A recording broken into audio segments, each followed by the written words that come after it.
is this place?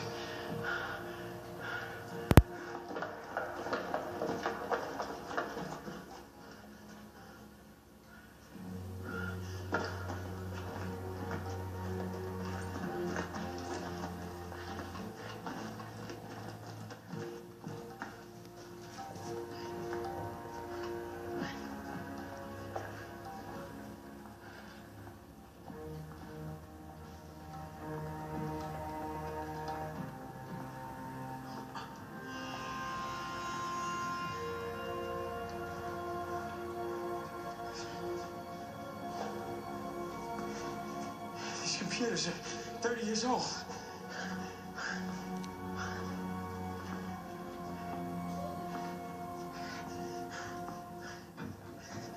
This isn't Skynet.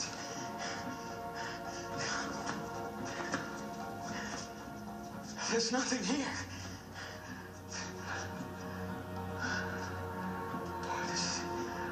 This is a fallout shelter for VIPs. Only they never got the warning.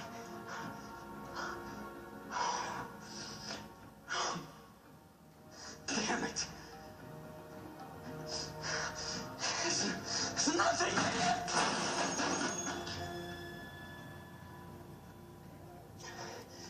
Somebody, please come in.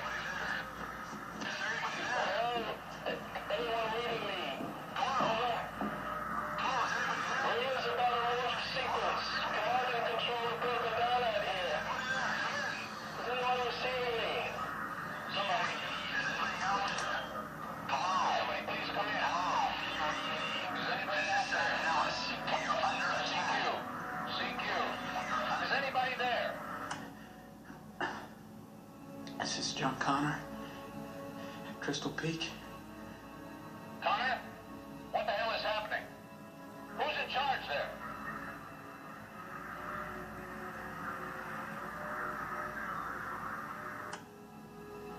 I am.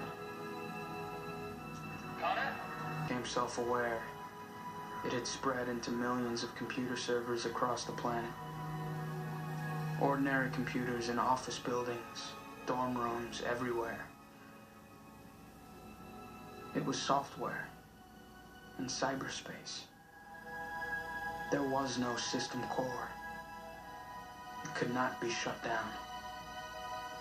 The attack began at 6:18 p.m., just as he said it would. Judgment Day. The day the human race was nearly destroyed by the weapons they built to protect themselves. I should have realized our destiny was never to stop Judgment Day.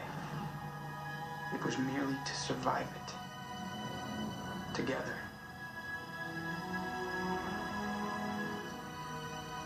The Terminator knew.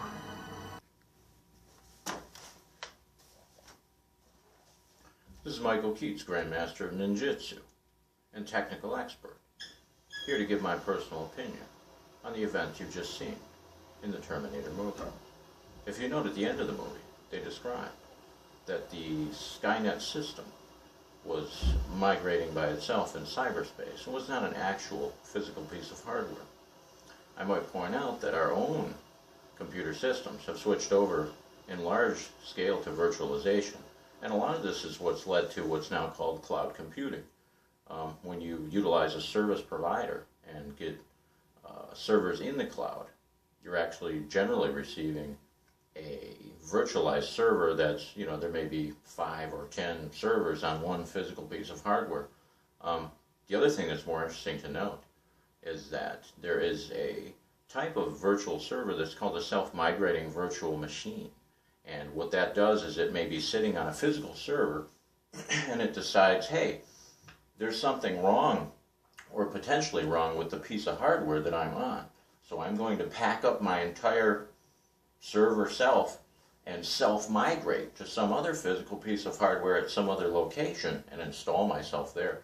So it actually requires, now you have to have special types of software that can monitor the system, because in the old days you just had like one physical server and one installation of some type of server operating system like Microsoft Windows, 2012 or whatever. And so you could basically keep track of that on a blackboard, or draw a piece of paper with a diagram, or write them down on a piece of paper, and relatively keep track of your server farm or your inventory of servers, or whatever you had. With the self-migrating machines, it requires special pieces of software that can keep track of it for you, because you don't know where they are. They're controlling themselves. The other thing you have to look at is the evolution of the drones. Not only the ones that people are playing with, which are more or less toys and gadgets at this point, but the military has already escalated to the point where the Navy, in particular, and quite likely the Air Force too, is experimenting with drones that actually self-regulate. They're not. The original drones were flown by people sitting in a booth in Langley Air Force Base, and now they've expanded where there's air bases in this state that have people controlling drones. But they're going to a more, self-automated type of drone that will just be unleashed. Probably, if, for other reasons, but, one of the main ones would be the fact that an enemy might be able to jam or somehow mess with your control systems, or perhaps destroy the satellite that you're communicating through on some type of secure link. If he's able to do that, he's going to knock out your drone capacity. So a drone that's completely self-automated couldn't really be jammed. But if you look at these few things that are coming together, you could safely say that Terminator may not be as far-fetched as it first seemed when it came out in 1984. And so, I've been giving some thought to this, and I think that we may consider the possibility that the East and the West Coast ninjutsu forces will have to work together in order to confront this pending threat. Because, I'll have to admit that Dr. G.P. Barth is a doctor of biochemistry, and it's possible that in the creation of the cybernetic organisms is going to require an extensive knowledge of biochemistry.